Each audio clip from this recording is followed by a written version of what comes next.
বিখ্যাত ও প্রণম্য ব্যক্তিদের জীবনের একজনের শেষ কথাটি শোনাবো আজ।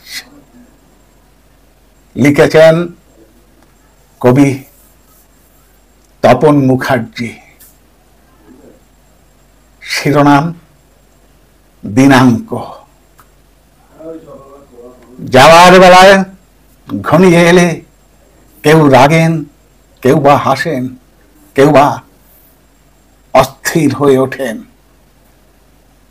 কিন্তু কিন্তু যদি একটি মানুষকে মানুষের ওই দেওয়া মৃত্যুর মুখোমুখি দাঁড়িয়ে কোন শেষ কথা বলে যেতে হয়, কি কি হতে পারে সেই অন্তিম ভাষণ?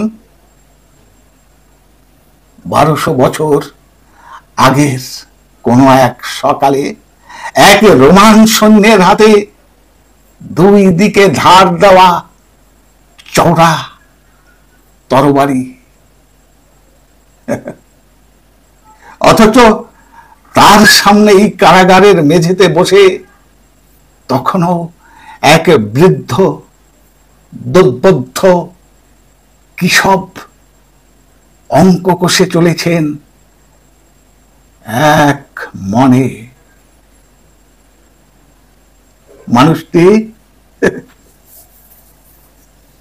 পৃথিবীর সর্বকালের অন্যতম শ্রেষ্ঠ চিন্তাবিদ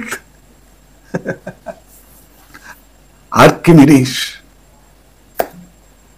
সৈন্যটির মুখে বদ্ধভূমিতে যাওয়ার আদেশ শুনেও মুখ না তুলেই বললেন, না না, যতক্ষণ এই অঙ্ক শেষ না হচ্ছে